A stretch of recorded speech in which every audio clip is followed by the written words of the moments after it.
Bonsoir les graphes, ravi de vous retrouver pour cette nouvelle vidéo comme chaque week-end. On analyse ensemble les marchés, matières premières et également donc les opportunités, les actions en faisant quelques analyses. Qu'est-ce qu'on peut se dire cette semaine? Bon, déjà, je vous souhaite, avant d'oublier de le faire à la fin de la vidéo, je vous souhaite à toutes et à tous de bonnes fêtes, malgré évidemment les événements spéciaux où c'est pas forcément comme on voudrait. Voilà, il faut faire avec. Mais il ne tient qu'à nous quand même de passer un bon moment, donc je vous souhaite d'excellentes fêtes. On va pas se quitter, je veux dire, c'est certainement la dernière vidéo de l'année en termes d'analyse, donc déjà merci beaucoup à toutes et à tous d'avoir été fidèles au poste, d'avoir suivi ces différentes émissions chaque week-end, et on se retrouve en 2021, puisque à ce stade-là, en tout cas, j'ai encore le temps, donc je continuerai de le faire.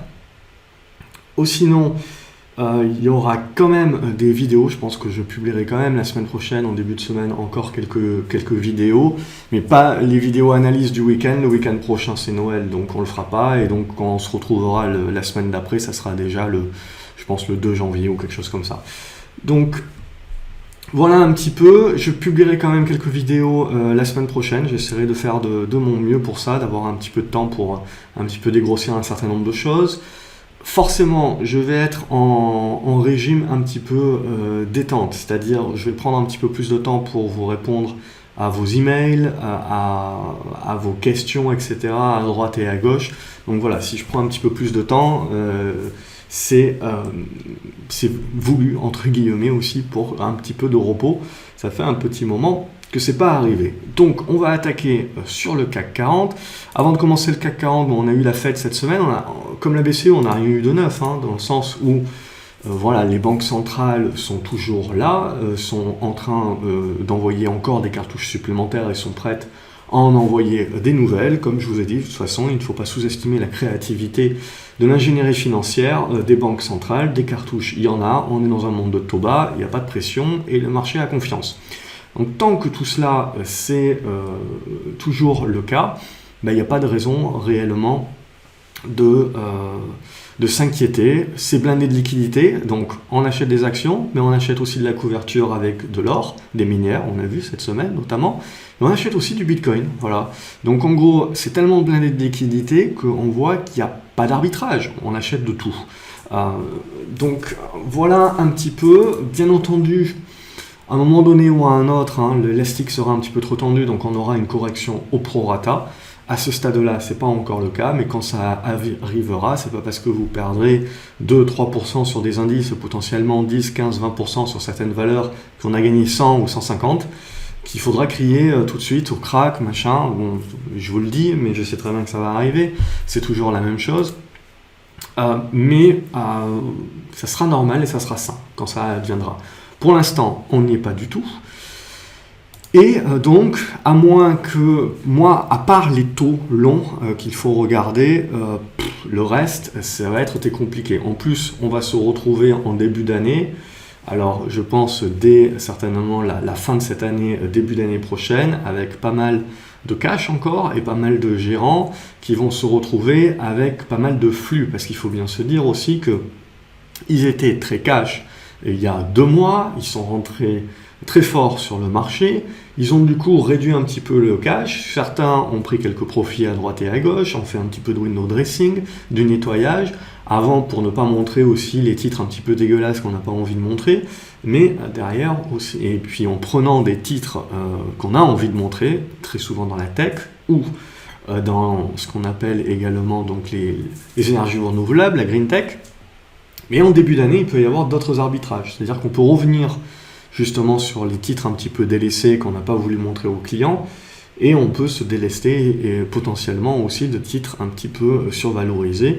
Mais je pars du principe, comme je vous l'ai dit, que la première correction adviendra sur ces titres-là, mais elle sera à voir comme une opportunité d'achat. Ça va rester très volatile, très spéculatif, sans le moindre doute, mais on est dans un marché exceptionnel qui, en plus d'être très fortement blindé de liquidités de par les professionnels, est aussi blindé de particuliers qui achètent tout et parfois n'importe quoi, et surtout n'importe quoi même, et c'est ce qu'on a vu derrière cette semaine, et en général quand moi je commence à voir ça, je me dis ah, là ça tourne pas trop rond quand même. Quand on commence à voir des titres prendre 50, 60, 100% sur des news qui ne changent pas la physionomie vraiment d'un titre, là on peut se poser quand même pas mal de questions sur la spéculation qu'il y a en route. C'est très bien entendu parce que graphiquement je vous avais proposé quelques-uns de ces titres justement, et c'est très bien parce qu'on peut profiter un petit peu de la spéculation,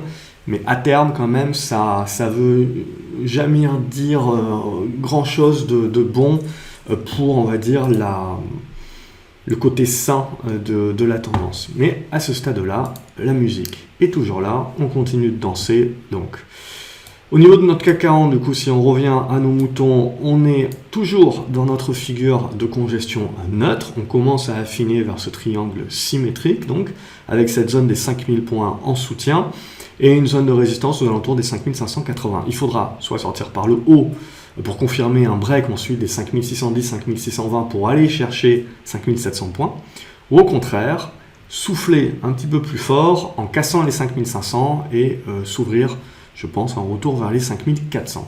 C'est pas parce qu'on casse par le bas que c'est la fin des haricots, c'est juste qu'on consolidera un petit peu plus fort. Mais pour moi, ça reste haussier de moyen terme, c'est juste qu'il va falloir s'attendre à un moment donné ou à un autre, on ne sait pas quand, on ne sait pas comment, à un petit peu du prorata. À ce stade-là, donc, on est toujours en neutralité, et ça favorise quoi? Ça favorise les petites capes qui continuent de très très bien performer à ce stade. On va regarder le Nasdaq, donc au niveau des US, c'est record sur record. Nasdaq bute un petit peu là cette semaine, bon, il n'y a rien de bien méchant, certains y verront un biseau, on peut le tracer comme ça aussi, mais l'idée c'est la même de toute façon. Alors on ne sous-estime jamais la capacité à casser un biseau ascendant par le haut, ce qui peut déclencher le côté euphorie. Et bien entendu pour moi, si on devait déclencher le côté euphorie maintenant, alors ça serait très bien pour couronner l'année ou débuter l'année, mais derrière ça veut dire qu'on va d'autant plus corriger fortement et potentiellement devoir digérer un petit peu toute cette hausse pendant de longues semaines, voire de longs mois. Donc c'est ça aussi qu'il faut prendre en considération, c'est plus on monte en ligne droite et plus quand vous allez avoir la construction, ça peut durer un certain temps pour donner la digestion. Donc il ne faudra pas croire que la bourse c'est uniquement ce qui s'est passé ces 2 derniers mois et derrière se plaindre parce que la bourse ne fait rien pendant 3 mois et fait que du zigzag. Voilà, il faut aussi comprendre que c'est une phase de cycle. Et plus on tend le cycle acheteur haussier, et plus quand il va y avoir la digestion, d'une part, il y aura la première correction qui sera au prorata, qu'il faudra acheter, et derrière, vous allez avoir la sinusoïdale. Ce que je vous ai expliqué le week-end dernier, je ne vais pas réexpliquer, mais c'est la même idée. Donc au niveau du Nasdaq, c'est haussier, point barre. Le point pivot pour moi, il est sur les 12 200 points. Tant qu'on ne casse pas ces 12 200 points par le bas, même si on venait à baisser, ça serait de la consolidation dans une tendance qui reste haussière. Voilà, et on attend tout simplement que le marché nous donne le signal. On sait bien qu'à un moment donné ou à un autre, la musique sera terminée. Il ne faudra pas parler de krach boursier, il ne faudra pas parler justement de retournement baissier, parce qu'il y aura beaucoup de boulot pour cela. Mais il faudra s'attendre éventuellement à ce que, voilà, je veux dire, vous ayez de la volatilité. On voit un petit peu ces phases de correction. C'est quand même des choses qui ne se font pas à moitié, et pourtant, vous le voyez, ça ne remet pas en cause la tendance de fond. Mais c'est du prorata. Alors, on ne sera peut-être pas aussi fort pour moi. Ces 12 200 points, ce sera déjà un premier niveau. Qu'est-ce qu'on peut se montrer d'autre? On peut parler du Brent qui va toujours très bien. Il arrive quand même sur une zone de résistance. Alors, est-ce qu'il peut avoir un petit peu plus de force sur une news ou pas pour fermer le gap? Bon, c'est pas vraiment très, très important à ce stade-là. Juste pour confirmer que le pétrole, lui, il continue à avoir la vie en rose, continue à plutôt jouer, donc, comme l'ensemble du marché, plutôt la reprise économique. Alors ce qui va être très intéressant justement, c'est qu'on voit les stats sont vraiment pas bonnes, bien entendu on est en pleine seconde vague Covid, donc les stats continueront à être pas bonnes, mais du coup le marché continue de monter et d'acheter. Pourquoi? Parce que quand les stats sont pas bonnes, on sait très bien que les gouvernements et les banques centrales vont continuer de supporter, donc encore plus de cash, encore plus de facilité. Et donc, quelque part, on a besoin juste de notre chat, à la limite, pour nous pointer les actions et tout monte. Donc, c'est pas la peine de faire beaucoup d'études sur ça. Du coup, le risque, bien entendu, c'est quand l'économie finira par s'améliorer, eh ben, la bourse aura déjà tout anticipé. Donc la bourse anticipera la prochaine étape, qui est de dire resserrement monétaire, remontée des taux, je parle des taux d'intérêt des banques centrales, parce que les taux longs peuvent se différencier aussi, c'est là où on peut éventuellement voir, malgré les taux bas qui resteront bas pendant très longtemps des banques centrales, une tension du marché et une perte de confiance. Ce sera en regardant les taux longs. Ce stade-là, bon, mis à part des petits rebonds, c'est pas encore sur un niveau critique. Et c'est là justement quand on commencera à avoir des bonnes nouvelles, qu'on commencera à acter l'économie, que l'on commencera à baisser parce que on aura tout anticipé. Et c'est là que bien entendu, tous les plus grands analystes, spécialistes et experts vous diront, vous voyez bien, c'est irrationnel la bourse, quand on a des bonnes statistiques économiques, on baisse. Encore une fois, c'est parce que depuis des années, on ne comprend pas que le marché anticipe. Il anticipe dans la baisse, il anticipe dans la remontée. Donc à ce stade-là, on est toujours positif, au-dessus des 47 $ sur le pétrole. Là aussi, à un moment donné, il faudra consolider au prorata. Mais tant qu'on va tenir des niveaux de moyen terme, on est dans cette zone de retournement et la consolidation ne fera que partie de la figure de retournement de moyen terme à ce stade-là. Et du coup, au niveau de l'or et de l'argent, on monte aussi, puisque plus de support des banques centrales, évidemment, ça veut dire qu'on continue de jouer l'inflation, la reflation à l'avenir, donc les matières premières montent aussi, mais comme on a beaucoup de cash, on fait tout monter, mais également on prend de la couverture. Au niveau de l'or, ce qui va nous intéresser, c'est toujours la même chose, c'est un double niveau aux alentours des 1900-1910 $, et des brouettes. On a fait une première cassure ici, on le voit, des 1870 $, ce qui nous permet de créer un squeeze maintenant, une congestion. Il faudra en avoir la capacité de sortir par le haut, bien entendu, ce qui relancera donc le mouvement haussier de long terme sur l'or. Même chose sur l'argent. Là, on a déjà cassé une première oblique et on est en train de revenir, vous le voyez, sur le niveau de résistance horizontale. Donc là aussi, on a des bonnes dispositions et il faudra réussir à en sortir par le haut pour relancer l'argent. Si vous me suivez déjà depuis un petit moment, vous savez que je préfère l'argent ou encore le cuivre ou encore même la platine par rapport à l'or. Pourquoi ? Parce qu'au moins, il y a une base industrielle, une base de demande industrielle. Et donc au niveau des minières argent également, on a un effet de levier qui peut être intéressant, sans parler en plus du fait qu'on a un effet de rattrapage sur l'argent qui est toujours en cours, qui est toujours possible par rapport à l'or qui avait bien anticipé, on va dire, puisque c'est la première matière première que l'on va utiliser pour jouer la protection contre la reflation, et après le reste, on prend également l'industrie. Au niveau de l'euro-dollar, là aussi, on ne change pas une équipe qui gagne, la tendance est haussière, le retournement était acté, comme on s'était déjà dit, et donc avec les banques centrales, évidemment, on continue de jouer la reflation et donc la dévaluation également.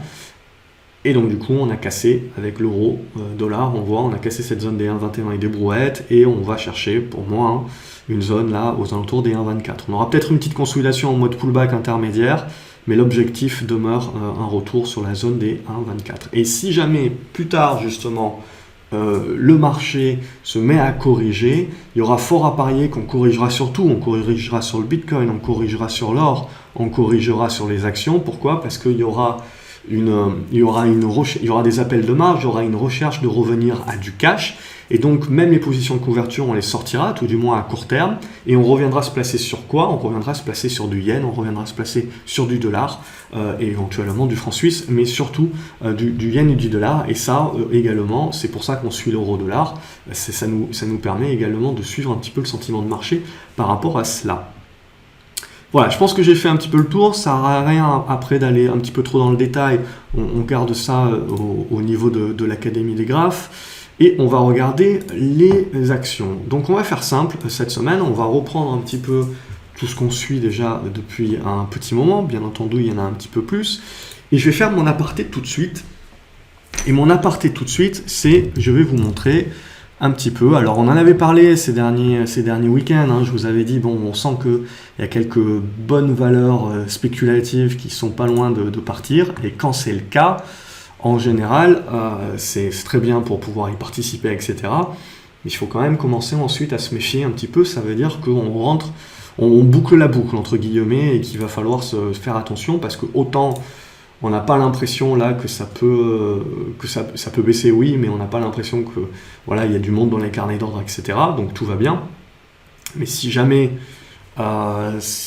justement vous allez vous rendre compte dans les consolidations que les carnets d'ordre vont se vider très rapidement. Donc il ne faut pas juger de la situation parce que vous voyez maintenant. Et ça, il faut avoir un petit peu de bouteille, il faut avoir vécu un petit peu pour savoir qu'un carnet d'ordre, même bien rempli, une bonne configuration actuellement, si le marché a envie de jouer à se faire peur, si le marché a envie de dégraisser, vous allez voir, ça va se vider très rapidement. Donc il vaut mieux prévenir que guérir, hein, ne pas anticiper bien entendu, mais avoir ça dans un coin de sa tête justement qu'à un moment donné ou à un autre, il va falloir protéger un petit peu son portefeuille et ses gains. Donc quand je commence à voir toutes les petites capes avec des fondamentaux, ma foi, on ne peut pas appeler ça vraiment des fondamentaux, qui survivent la plupart d'entre elles qu'avec du financement dilutif. Donc à partir de ce moment-là, c'est là où je commence à titiller un petit peu et me dire, bon, allez, attention un petit peu. Donc Iceram, il y a une petite news qui sort, etc. Bien entendu, c'est comme Spineguard. Vous avez une news, donc vous avez toujours une base. Mais ces news-là, donc la portée de ces nouvelles, ne valent pas quasiment doubler, ou pour Spineguard, quasiment x10, la capitalisation, hein, bien entendu. Donc là, on peut en profiter, bien entendu, on suit le graphe en mode court terme, on remonte les stops comme vous voulez. Donc là, on avait une bonne congestion, on avait parlé dans l'académie, justement, et la news derrière fait tout exploser.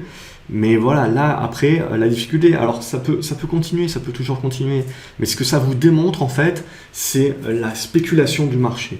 C'est-à-dire que le marché, il est rentré dans un nouveau paradigme qui est de dire, ça monte, j'achète, et je me fous de tout. Et donc, bien entendu, ça dure un certain temps, et à un moment donné, on revient un petit peu à la réalité des choses. C'est le retour à la réalité qui est souvent difficile, parce que tous les gens qui rentrent comme ça et qui s'habituent à ce que les trucs, ça fasse juste pop, et ben quand ça va rebaisser, en règle générale, ils restent en position et ils attendent le prochain mouvement parce qu'ils ont été tellement habitués ces derniers mois à ce que la moindre consolidation fasse une remontada qu'à un moment donné ou à un autre, on va casser un petit peu la dynamique et on ne remontera pas. Et là, vous allez vous retrouver avec des moins-values assez importantes. Donc la clé, bien entendu, c'est de se dire on joue les tendances, on joue les suivis, mais on est un petit peu plus protecteur. Et si on n'a pas suffisamment de réactivité, on n'a pas cette capacité de savoir vendre, de se forcer à vendre, de mettre des stops, etc., réduisez au moins la taille des positions. C'est le côté préventif de se dire, j'y vais quand même, je suis le signal, mais je réduis ma taille de position parce que voilà, je sais que peut-être je suis au bout de quelque chose. Ça ne veut pas dire qu'on va consolider et dans 2 mois, on repart pour un tour, hein, bien entendu. Ça veut juste dire qu'il faut comprendre un petit peu les cycles. Et il faut, mais c'est mon devoir, je pense, vous dire que quand je vois tout ça exploser, c'est très bien, mais c'est euphorique, et donc il faut faire attention un petit peu à la suite. Donc vous avez Iceram, vous avez Spineguard, évidemment. Alors, Spineguard, c'est génial, hein, donc pas mal de valeurs qui survivent grâce aux OCA. Alors c'est pas forcément mal, ça permet souvent à ces boîtes de survivre et potentiellement de réussir à leur recovery, hein. On a quelques exemples cette année. Donc Spineguard, là voilà, vous cotez à peu près 20 centimes d'euros, on multiplie par 5 en l'espace de 4 séances. Donc voilà, les volumes sont absolument énormes, mais là il faut bien comprendre que c'est du trading et que donc vous allez avoir à un moment donné du prorata. Ce prorata-là sera certainement acheté, je dirais premier prorata sur la zone des 70 centimes d'euros éventuellement, pour jouer derrière une relance. Mais ça, voilà, ça va imposer beaucoup de réactivité, de savoir ce qu'on fait. Donc c'est pas pour tout le monde, bien entendu, ça attire le spéculateur en herbe, débutant, etc., qui se dit c'est génial, il va acheter ce truc, j'ai fait x5. Mais voilà, attention, quand je commence à voir ça sur les Spineguard et compagnie, c'est que on commence un petit peu à toucher au but, hein. Vous avez Spineway, même chose. Je ne sais plus si j'en avais parlé le week-end dernier ici ou sur l'académie. Voilà, j'avais dit, c'est un petit peu en mode à qui le tour, hein, sur toutes ces spéculations. On avait parlé d'Arcos, on avait parlé d'Espérité qui s'est relancé également aujourd'hui. La seule qui est en retard et qui fait rien, évidemment, c'est celle dont je vous ai parlé le week-end dernier, je pense, c'est Deltadrone. Deltadrone, c'est pareil, ça fait pas grand-chose, mais ça reste éventuellement une possibilité. Et alors, le pompon, Vous avez GC également. Ça, ce truc, s'il n'y a pas d'OCA, ça aurait dû faire faillite déjà il y a un petit moment. Et vous faites 50% là, de hausse sur rien du tout. Et le pompon reviendra quand il y a Cybergun qui va s'y mettre aussi. Donc, bien entendu, quand on sait ce qu'on fait, on peut aller sur ce type de valeurs-là parce qu'on sait que ces valeurs-là, en gros, pendant 99% de l'année, elles ne font rien. Vous avez des mouvements un petit peu de rebond comme ça, très sporadiques, qui durent quelques heures. Mais il y a un moment dans l'année où il va y avoir cet influx de spéculation et on peut en profiter. Mais par contre, la règle, c'est de savoir sortir. La règle, c'est de ne pas chercher à choper le plus haut. La règle, c'est de rester dans une mentalité de prendre ce qu'il y a à prendre. Sinon, on se fait piéger très rapidement sur ce type de valeur-là parce que ça bouge très très vite également. Donc pour 99% d'entre vous, évitez quand même, qui plus est si vous êtes débutant, c'est bien à regarder pour l'expérience, etc. Mais à trader, mis à part de mettre une petite position, c'est uniquement pour les gens qui ont un peu plus de bouteilles, qui savent un petit peu ce qu'ils font et qui savent très bien que quand ils achètent ce type de valeur-là, ils n'achètent pas une révolution. Hein. Donc on est là juste en mode trading pour revendre plus cher que ce qu'on a acheté. Hein. C'est le seul but. Allez, on attaque maintenant avec les actions classiques, entre guillemets. Donc de CRSI, ça reste plutôt propre. On voit qu'on a cassé cette zone des 4,30 €, 4,40 € et on est en train de tenter là cette zone de résistance des 4,70 € qu'il faudra réussir à dépasser. Et donc ça reste positif, tout ça, ça reste positif. Le moment où vous commencez à avoir des bémols, pour la plupart des titres, c'est en recassant par le bas les moyennes mobiles 20. Donc ça sera votre première indication qu'on a besoin de souffler. ABO également, on n'a pas soufflé, on monte en ligne droite, on casse les 10 €, sans consolidation intermédiaire. Donc parfait, évidemment, si on est en position. Et là, on est en train de revenir, on voit sur les 12,30 € qui est un autre niveau de résistance. Maintenant, on est dans ce mode exponentiel. Donc le marché, s'il a envie, prochaine étape, il peut vouloir aller refermer ce gap aux alentours des 14 €. Acacia aussi, on est venu cette semaine chercher la zone des 2,20 € et on est remonté en ligne droite en cassant l'oblique, parfait, et en refermant le gap. Donc là, c'est impeccable, le retournement est acté. Alors on peut toujours avoir une consolidation intermédiaire, je pars du principe que pour moi, dorénavant, au-dessus des 2,50 €, on va rester positif sur le retournement. Je continue à viser de manière assez gourmande une zone comprise entre les 3 €, 2,97 € là, et les 3,20 €. Advicen, ça a consolidé, donc vous voyez, ça c'est ce qu'on peut appeler du prorata, mais ce prorata aussi vous permet d'acheter pour éventuellement jouer la relance haussière. Et on voit qu'en gros, le prorata en règle générale ne se fait pas n'importe où. Il peut être assez vif, vous voyez, on perd quand même quasiment 25%. Et on revient sur l'ancien niveau de résistance qui devient donc support aux alentours de cette zone des 9,20 €, 9,30 €, qui devient votre nouveau support dorénavant pour éventuellement construire. Au niveau d'Airbus, donc on le voit par rapport au CAC 40 qui n'a pas fait grand chose, on voit que c'est les cycliques qui ont été un petit peu plus en retrait. Au niveau des valeurs de croissance, elles ont plutôt bien motivé. Donc ce qui a été intéressant sur le CAC 40 notamment, c'est qu'on a pas mal de cycliques qui ont fait la hausse sur le mois de novembre, qui ont pas mal soufflé, à l'instar de Airbus. Mais le CAC 40 a réussi à se maintenir d'une manière étale grâce au luxe notamment, qui est évidemment une très forte pondération sur le CAC 40. Donc ça, j'aime bien en règle générale quand on a ce type de vase communicant, c'est-à-dire qu'on fait souffler un secteur, mais on maintient l'indice plutôt à un bon niveau en faisant remonter un autre secteur. On a vu ça également sur le marché américain. La tech est pas mal remontée cette semaine et donc a permis de continuer à faire des nouveaux records tout en laissant souffler les cycliques. Donc ça peut être intéressant justement de renverser le vase peut-être la semaine prochaine ou les semaines suivantes, où le marché va chercher justement à prendre quelques profits sur la tech, mais va continuer de monter parce qu'il va se remettre un petit peu, qui plus est sur un indice très cyclique comme le CAC 40, donc il peut resurperformer grâce à ces cycliques notamment, à ces valeurs cycliques, et le marché peut revenir sur celle-ci. Au niveau d'Airbus, je ne change pas mon idée, c'est éventuellement qu'on peut revenir sur la zone des 87 € et des brouettes. Ça, ce sera un niveau de support intéressant à surveiller. Aperam, voilà, ça continue de bouger. Fermer le gap, ça sera une première étape en consolidation éventuelle. Mais là aussi, voilà, ça peut consolider plus fort. et ça reste haussier à moyen terme. Il n'y a pas grand-chose de plus à se dire, c'est juste de savoir qu'à un moment donné, ça va consolider et de se dire, bon, bah, selon mon horizon de placement, selon mon profil, si je suis court terme, bon, bah, je vais prendre quelques profits, bien entendu, mais si je suis moyen long terme, j'ai absolument aucune indication de vente encore à ce stade. Justement, cette consolidation et la figure éventuellement qu'on pourra construire suite à cette consolidation, c'est ce qui va nous intéresser. Ce qui me fait dire que justement, une fois qu'on aura corrigé et fait un petit peu de zigzag de prorata et compagnie, on risque de rentrer dans une période en fait où on va se regarder un petit peu dans le blanc des yeux parce qu'on aura surtout de l'observation et des constructions à analyser en attendant au fur et à mesure du zigzag des chandeliers pour confirmer les figures, en attendant qu'on casse par le haut ou par le bas pour nous donner la suite des opérations. Atos, c'est toujours positif également et on voit qu'on reste en embuscade pour tenter le break haussier. Si jamais on n'y arrive pas, vous avez le support à 72,20 €. Biocartis, c'est la déception hein, de cette semaine. Elle n'a rien fait. Et pire que rien faire, elle a surtout commencé à lâcher les supports. Donc là, c'est pas terrible. Si on lâche, hein, vous voyez cette zone de biseau descendant par le bas, bon, il y a un appel du pied avec ce gap qui peut éventuellement être fait. Ce qui pourrait m'intéresser quand même, c'est-à-dire, c'est intéressant aussi quand vous êtes sur des valeurs comme ça, de connaître un petit peu les valeurs, de vous dire, moi, c'est un dossier qui m'intéresse à moyen terme, mais graphiquement parlant, ben, le timing n'est pas le bon. Donc, je laisse tomber pour ce stade-là, pour ça que j'ai lâché ma position, mais ça continue de m'intéresser, donc je continue à la suivre. Si jamais le marché m'offre une nouvelle opportunité, je rentre dans le dossier et je verrai à ce moment-là si c'est la bonne, et ainsi de suite.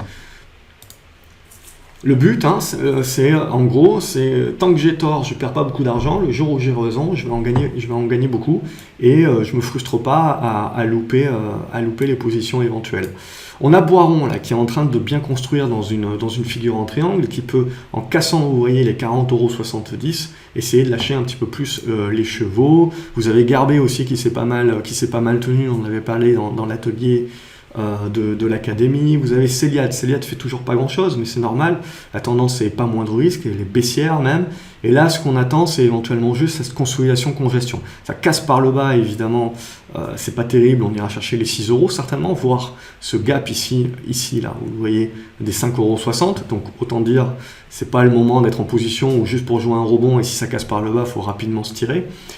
Par contre, ce qu'on peut jouer, c'est éventuellement un retour vers le bas de ce gap ici, aux alentours des 7,40 € sur cassure qui a été tentée aujourd'hui, ou hier, je ne sais plus, sur cassure des 6,90 €, 7 €. C'est là où il peut y avoir l'enjeu. Bon, pour 90% des profils, c'est pas encore intéressant, c'est pas mature tout simplement. Au niveau de CGG, donc on était revenu sur les 80 centimes d'euros, on a supporté, on casse une petite oblique, donc on est en train là maintenant de niveler et de construire. Donc on attaque la construction. Donc là, voilà, soit on repart d'un coup, soit on va prendre son temps pour construire. Et ça, on risque de se le répéter sur pas mal de valeurs. Claranova, c'est la même idée, là aussi. On passe en mode conso construction. Il y a toujours un bon support sur les 6,50 €, au-dessus duquel, à moyen terme, on va rester positif. Crédit Agricole également, on passe en consolidation. Donc là, au niveau de Crédit Agricole, on voit que, si je nettoie un petit peu mon graphique, hop, il y a peut-être une petite conso qui peut se faire là aussi au prorata. Vous avez un support là sur les 10,10 € et des brouettes. Et ce qui va nous intéresser, c'est si jamais on lâche ça, bon, ben, on peut aller chercher les 9,70 €, que je trouve pas mal. On ne sait jamais, on peut toujours aller chercher de la mèche vers cette zone là des 9,60 €. Donc 9,60 €, 9,70 € pour moi, c'est un gros morceau.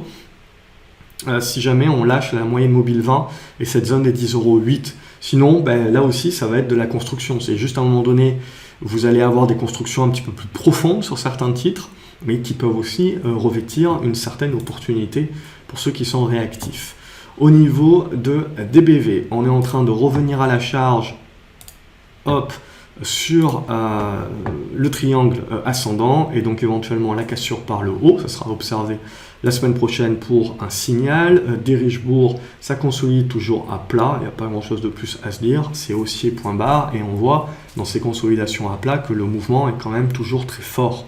Au niveau de East to Pay, là il n'y a pas grand monde et on a cassé par le bas la congestion, donc on a loupé le second effet qui se coule et on revient chercher l'ancien niveau de cassure aux alentours des 90 centimes d'euros. Donc il faut tenir cette zone-là.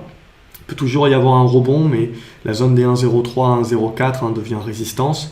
Donc là aussi, on est rentré dans de la construction. Ouais, donc chandelier après chandelier, on peaufine cette construction et ça peut durer, c'est ça qu'il faut bien prendre en compte. Egide, c'est pareil, c'est une construction intermédiaire, là, avec une congestion. Et si on arrive à lâcher, on verra la semaine prochaine, mais si on arrive à lâcher la zone des 1,05, 1,09, on peut se refaire un petit pic spéculatif avec pas mal de volume. Ce qu'on peut viser, outre les 1,20 €, je serais tenté de viser la zone des 1,35 €. On verra si une news peut dynamiser tout ça. EOS Imaging, on en avait parlé, alors surtout dans l'académie, avec certains d'entre vous par mail, etc. Ça faisait quoi? Un mois, peut-être un mois et demi, qu'on savait que Alpha Protech avait fait une augmentation de capital ou avait levé des fonds, je ne sais plus. Donc voilà, avec la visibilité entre guillemets retrouvée sur le marché, il y avait de fortes probabilités qu'ils allaient revenir à la charge. De toute façon, quand vous voyez un chandelier comme ça avec des volumes aussi impressionnants, voilà, on était dans une belle configuration. On avait validé, on en avait parlé le week-end dernier, on avait validé la relance de cela. On avait en premier objectif la fermeture du gap. Évidemment, annonce d'OPA. Donc l'OPA, elle arrive quasiment sur la zone du prix, je crois que c'est 2,45 €. Alors là, vous avez qu'une seule question à vous poser, c'est est-ce que vous voulez acter la plus-value maintenant, débloquer le cash, fiscalement faire apparaître la plus-value sur votre année 2020, ou au contraire, est-ce que vous ne voulez pas payer d'impôts cette année là-dessus, vous avez déjà suffisamment de gains, etc. Et donc vous allez patienter l'année prochaine pour pouvoir vendre, alors dès le 30, vous pouvez vendre et ça sera comptabilisé comme une plus-value 2021 pour avoir une réserve de plus-value éventuellement pour bien commencer l'année. Sinon, vous pouvez aussi décider de ne pas vendre, éventuellement. L'OPA sera très certainement un succès, mais ne rameutera potentiellement pas tous les titres. Donc il peut rester comme sur Paro, comme sur pas mal de titres. Le flottant sera très réduit, mais la cotation peut rester. Je n'ai pas lu le communiqué en détail. Évidemment, si Alpha Pro le décide, vous me le direz en commentaire, si Alpha Pro le décide, ils peuvent aussi vouloir faire l'OPA et ensuite retirer les titres de la cote. Ça dépendra à mon avis du succès. Il faut lire de toute façon le communiqué et le détail. Il faut voir la date également de l'OPA. Pour certains d'entre vous, vous préférez peut-être prendre tout de suite les profits, même si on n'est pas au prix de l'OPA, plutôt que d'attendre d'immobiliser votre cash pour gratter 5%. Ça dépend bien entendu de la taille de votre position, vos objectifs, et pour celles et ceux qui étaient sur l'action déjà depuis un long moment, je pense que vous avez certainement déjà vendu parce que vous aviez un mauvais souvenir de la précédente OPA. Au niveau des ramets, on continue en mode ligne droite, donc c'est toujours haussier, et là on continue de jouer à fond la reflation au niveau des matières premières. Bien entendu, là aussi, à un moment donné ou à un autre, on aura de la conso. Voilà, on étudiera, rien ne sert d'anticiper, on étudiera la configuration quand on aura cette consolidation. À ce stade-là, ça reste très positif. Pour moi, voilà, il y a un gros morceau là sur les 37 €. Déjà, Euronav, ça continue d'être baissier, donc il ne faut pas en attendre grand-chose. À chaque fois, je reçois des mails chaque semaine, Euronav ne fait pas grand-chose, etc. Et c'est baissier. C'est pas moins de risque, c'est baissier, donc tout ce qu'on en attend, c'est éventuellement des rebonds et surtout une construction. Et il faudra sortir de cette construction par le haut pour commencer un petit peu à améliorer le Schmilblick. Pour l'instant, c'est pas le cas. Donc ça continue d'être une action qui est délaissée et qui ne fait pas grand chose. Donc à moins d'être long terme là-dessus parce que vous jouez les fondamentaux, graphiquement parlant, on n'a rien encore à ce stade. EuropaCorp, on a tenté une petite poussée, on s'était présenté la semaine dernière. Vraiment le gros morceau sur EuropaCorp, on le voit maintenant, c'est réussir à passer cet oblique, donc aux alentours des 90 centimes d'euros. Et là, ça devrait pouvoir pousser un petit peu plus fort vers la zone des 1,20 €. Sinon, à ce stade, pas grand-chose de plus à se dire. Exmar, ça continue d'être en mode retournement, c'est positif. Si on arrive à déborder cette zone des 3 €, vous ouvrez la zone des 3,30 €. For Farmers, là aussi, il ne faut pas être pressé, ça prend son temps, mais on est en train de construire la figure. Donc ça reste plutôt propre. Ça casse par le bas, évidemment, scénario caduc. Par contre, ce qui nous intéresse, là, c'est la cassure des 5,55 €, 5,60 €. Au niveau de Genoway, on a eu une semaine un petit peu compliquée, donc on a pas mal corrigé. Je continue à être assez positif à moyen terme sur cette valeur. On a tenu cette zone des 2,75 € à ce stade-là, on a tenté le rebond, mais on sent que là, sous les 3,07 €, 3,08 €, 3,10 € pour arrondir, ça va rester compliqué. Il faudra repasser les 3,10 € pour se remettre dans des bonnes dispositions. Tant qu'on reste sous les 3,10 €, on reste dans une dégradation. Cette dégradation, pour moi, le gros morceau à tenir, c'est cette zone aux alentours des 2,60 €. Ce sera très important de tenir ça. Alors on peut faire de la mèche, c'est les petites valeurs. Donc il suffit qu'il y ait un gros bourrin qui lâche, les stops qui pètent, et vous pouvez aller chercher 2,40 € éventuellement. Mais là, ce qui nous intéressera, c'est si ça devait être le cas, je pense qu'il faut raisonner en mode épuisette et ne pas hésiter à prendre justement cette valeur-là sur repli. Le groupe SFPI, donc c'est en train de souffler sur la zone des 2 € à ce stade, petite consolidation, rien de bien méchant. On a un support aux alentours de la zone des 1,70 €. Là aussi, on attend que ça construise. Hybridgenix, on est venu chercher le support. Donc, on s'en était parlé le week-end dernier, il me semble. Donc on rebondit sur ce stade-là. Ce qui serait intéressant, c'est de repasser au-dessus des 21 centimes 50. Ça reste un titre spéculatif, bien entendu. Et le gros morceau à lâcher, c'est cette zone des 25-26 centimes d'euros pour lâcher les chevaux, bien entendu. Donc il y a encore du boulot. Intrasens, là, cette semaine, on est allé chercher, ou c'était la semaine dernière, je sais plus, je suis un peu perdu, un peu fatigué, on est allé chercher la résistance, tac, et depuis, tout le long de cette semaine, on a tout corrigé. Alors c'est dommage, parce que là, on est rentré en dégradation. Si on s'était arrêté ici, on pouvait éventuellement relancer et continuer à construire une belle figure, avec pourquoi pas un breakout à un moment donné. Là, on a cassé un petit peu la dynamique. Alors on tient quand même des supports intéressants, 92, 93 centimes d'euros, mais voilà, c'est mis à part pour jouer des petits rebonds techniques, ça ne m'intéresse pas trop. Il faudra repasser au-dessus des 1,03 € pour se remettre dans des bonnes dispositions. Donc là, on laisse faire parce que le risque, évidemment, c'est qu'on aille chercher un petit peu plus bas, vers cette zone des 87 centimes d'euros. 87 centimes d'euros, ça peut valoir le coup éventuellement de rentrer. Ça dépend son profil, ça dépend ce qu'on cherche. Ça restera un petit peu en mode anticipé, mais en achetant un niveau support quand même qui peut être intéressant. Calré, ça continue de pousser, ça continue d'être haussier. Point barre, rien à dire, on voit des bonnes poussées haussières comme ça, il y aura des consos à un moment donné, mais pour l'instant c'est pas le cas.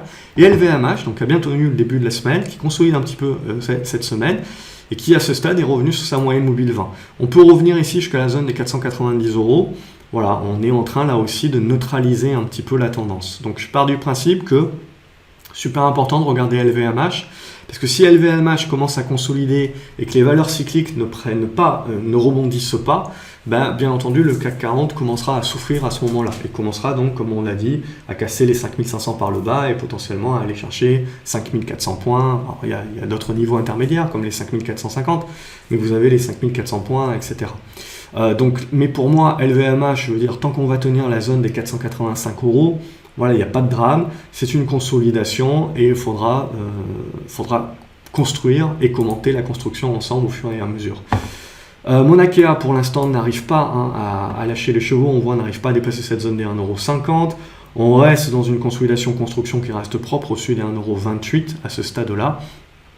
Elle se regarde en hebdo, celle-là, hebdomadaire, vous allez beaucoup plus comprendre le retournement. MDX Health, là aussi on avait eu une belle poussée, on revient sur la zone de soutien et de départ et on tentera éventuellement la relance. Au niveau de NeoN, on s'en était parlé la semaine dernière, pas sous-estimer la capacité d'un titre à casser son biseau ascendant par le haut, ce qui déclenche derrière l'euphorie, l'exponentielle. Et voilà, on y est en plein. Par contre, quand on déclenche l'exponentielle, c'est souvent, entre guillemets, une jambe haussière qui derrière aura une correction au prorata. Votre niveau de soutien dorénavant, c'est sur les 52 €. Voilà, là on se laisse porter, mais on sait très bien qu'à un moment donné, il y aura une consolidation au prorata et derrière éventuellement une construction de figure. NetGM, ça fait trop rien, on reste dans une congestion. Si on redépasse les 1,10 €, on peut éventuellement relancer le retournement haussier. Nextedia, c'est en train de construire. À ce stade, voilà, on avait fait x2 quand même, c'est déjà pas mal, et là maintenant ça souffle. Nicox aussi, ça consolide, ça fait trop rien, c'est assez flat, hop, voilà.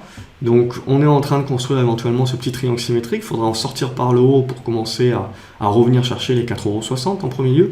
Si on casse par le bas, on devrait revenir sur la zone des 4,10 €, qui je pense là aussi est pour celles et ceux qui veulent tenter, c'est un bon niveau aussi pour rentrer sur la valeur. Onco Design, ça a fini par casser. Voilà, donc on a fini par y aller. Donc on avait une belle congestion, boum, en casse. Alors après, on peut tergiverser un petit peu, faire du pullback, etc. Mais la relance est actée pour moi et on peut tenter de viser là cette zone des 13,50 €, voire 15 € en mode plus haut. Hein. Le marché, de toute façon, doit vous pousser à être un petit peu gourmand là-dessus. Alors potentiellement, on retombe à zéro, hein, ça fait partie du risque. Mais on peut aller chercher des prises de profit un petit peu plus fortes. Tiens, alors on regarde Orange. Donc Orange, pour moi, il y a deux niveaux qui sont importants. Ça en a été parlé le week-end dernier, je pense déjà, 9,40 €, 9,60 €. On a atteint le premier niveau aujourd'hui, on a fait une très bonne réaction. Donc je pense que Orange est toujours dans un retournement, toujours en train de construire son retournement à ce stade-là. Et donc ces pullbacks là sur cette zone 9,60, 9,40, pour moi, sont des opportunités de rentrer pour un investisseur de moyen long terme. Au niveau de Quantum, on peut éventuellement venir chercher une zone, là on voit l'ancienne zone de résistance, alors de 4,20 € à 4,30 €, mais ça restera une zone de soutien à ce stade-là, donc on est en train là aussi de digérer. Au niveau des Ribert, elle nous a fait un coup d'épée dans l'eau. Ce que j'appelle un coup d'épée dans l'eau, c'est on a bien poussé avec des bons volumes et puis on a tout reperdu patatras. Donc on reste quand même dans la config, encore à ce stade. À voir la semaine prochaine si on retente l'aventure et si on arrive à confirmer le break, hein, donc on l'a vu des 1,75, 1,80 pour aller chercher les 2 €, pourquoi pas. Mais voilà, là on a des bons volumes, c'est déjà ça, mais on sent aussi que le marché tergiverse. Donc si jamais ça casse par le bas, hein, sous les 1,50 €, on devient un petit peu plus prudent. Clôture, hein, quand je vous parle de niveau, c'est toujours des niveaux de clôture.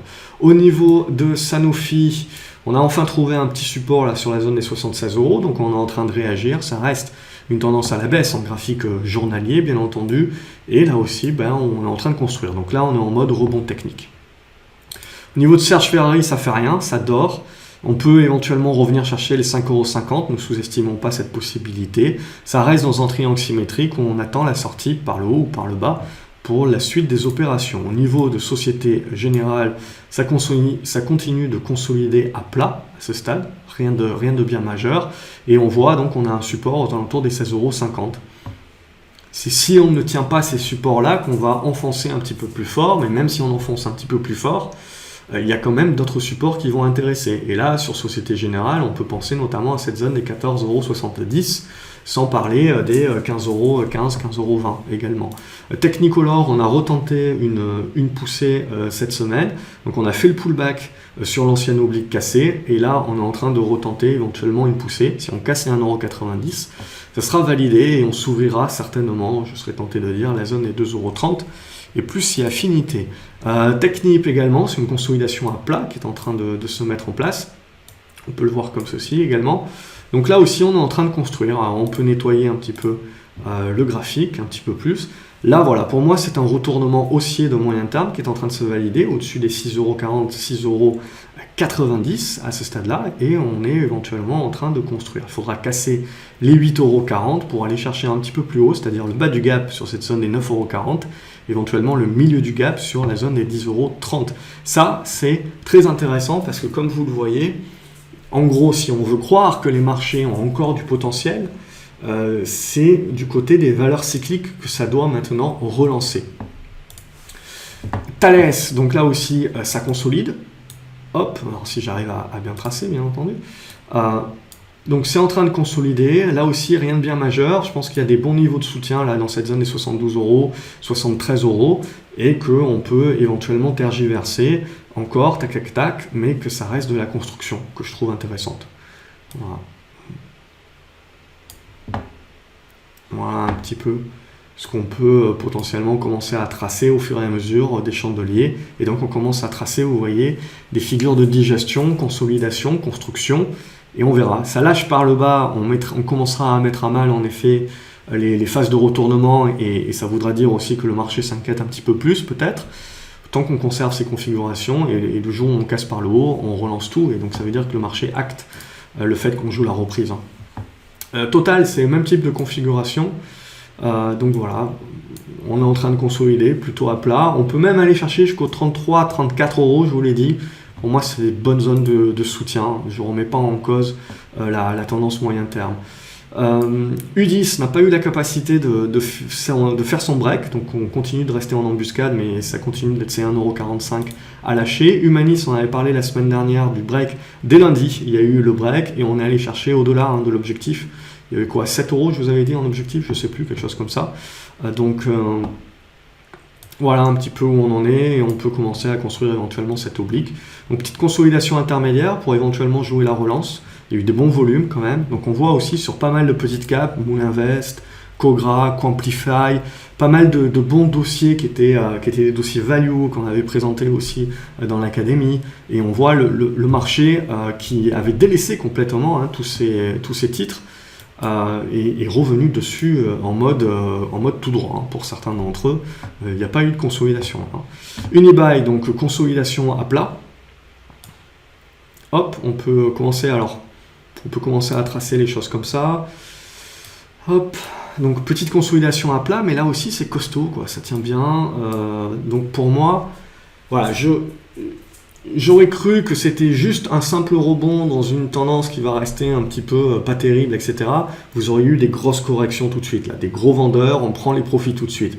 Là, toutes ces configurations de retournement sur les cycliques, avec ces consolidations à plat, vous démontrent quand même que les gens qui ont acheté là, c'est pour conserver à ce stade-là. Sauf météorite, grosse surprise, etc. On est quand même en train d'acter et de jouer les retournements à plus moyen terme là-dessus. Et Vivorion, bon ben, on avait purgé, donc là voilà, c'est pour bien vous faire comprendre le prorata, mais je pense que je l'avais expliqué le week-end dernier déjà. Et donc petit à petit, on le voit, on relance, et puis on bute, et ça vous permet de construire la figure. Donc voici les étapes. Donc vous avez une figure, vous avez le changement de tendance, parce que vous cassez par le haut en l'occurrence. Vous avez la poussée, l'exponentielle qui termine un petit peu le mouvement, la première correction au prorata qui est achetée, le retour sur un niveau qui fait résistance, et au fur et à mesure, le zigzag et cet élastique donc, qui fait une sinusoïdale de moins en moins forte parce que vous avez de moins en moins de force sur l'élastique par rapport au premier lâchement, et donc vous avez donc cette congestion dans le triangle symétrique qui va se faire. Et on attendra de casser par le haut ou par le bas pour donner le prochain influx. Donc voilà, cette semaine, évidemment, il y a beaucoup d'autres titres qui sont intéressants. Il y a beaucoup de choses dont on pourrait se parler, mais voilà, il y a beaucoup de choses, on fait tout cela, évidemment, il y a des valeurs américaines, etc., bien entendu, mais tout ça, voilà, beaucoup de personnes me posent la question, mais dans cette vidéo, je ne peux pas parler de tout, évidemment, c'est une vidéo grand public, donc aussi je parle d'une manière à proposer des titres un petit peu pour tout le monde, un petit peu pour tous les profils, et l'Académie des graphes, c'est vraiment le lieu où je rentre beaucoup plus dans le détail, au quotidien, avec des analyses un petit peu plus poussées, et surtout, des zones géographiques et on pousse un petit peu plus loin tout cela. Donc c'était pour éclaircir ce point parce que je sais très bien que je vais encore avoir des questions et j'aurai pas forcément, avec les fêtes, je pourrais pas forcément vous répondre. Donc voilà. Donc c'est tout pour cette année. Ça a été un réel plaisir encore cette année, surtout cette année, je serais tenté de dire. Une année exceptionnelle, extraordinaire, à la hausse, à la baisse, pas que en parlant des performances, mais en parlant que, croyez-moi, d'expérience, si vous avez vécu cette année, vous avez gagné 10 ans d'expérience, parce que vous avez vécu tous les cycles de marché que normalement un investisseur vit au travers d'une décennie. Et donc vous avez gagné en expérience pour la suite, et ça c'est quand même assez extraordinaire. On verra évidemment ce que nous réserve 2021. On ne sait pas de quoi demain est fait, c'est pour ça qu'on a nos graphiques, et je rappelle, pour celles et ceux qui croient que l'analyse technique c'est le Graal, l'analyse technique n'est pas là pour nous dire où on va aller, c'est pas là pour prédire les choses, c'est là avant tout pour vous donner des repères et donc pour gérer votre risque. Et ça, ma foi, c'est bien l'essentiel, c'est ce qui fait toute la différence. Donc c'est pour ça que c'est un outil qu'il faut absolument utiliser et pas en mode prévision, prédiction et compagnie. Évidemment, ça vaut pas grand-chose. Alors on peut faire des scénarios, on peut faire des hypothèses de travail, bien entendu, mais on attend toujours que le marché nous le confirme derrière. Je vous souhaite donc un excellent week-end, de bonnes fêtes. Merci encore une fois d'avoir suivi toutes ces vidéos tout au long de l'année. Je continue d'en publier d'autres avant la fin de l'année. Mais pour celle-ci, on va se retrouver donc en 2021. Excellente fête une nouvelle fois. N'oubliez pas de vous abonner à la chaîne, comme ça vous ne loupez rien, de laisser un like, un pouce en l'air, de partager la vidéo également et de laisser un commentaire. Ça fait toujours plaisir, me ferait une joie de vous répondre également, et puis ça motive tout au long de cette année à continuer à vous fournir encore plus de contenu. Voilà, excellent week-end une nouvelle fois, et à lundi sur gravecobourse.fr, hein, puisque la bourse n'est pas fermée, donc je vais continuer évidemment de suivre les marchés, peut-être en mode un petit peu plus détendu, mais on continue de suivre ça, donc n'hésitez pas à aller sur le site gravecobourse.fr pour le suivi quotidien de mes positions, de mes décisions, de mes analyses et de mon portefeuille. Voilà, bonne fête les graphes et à la prochaine.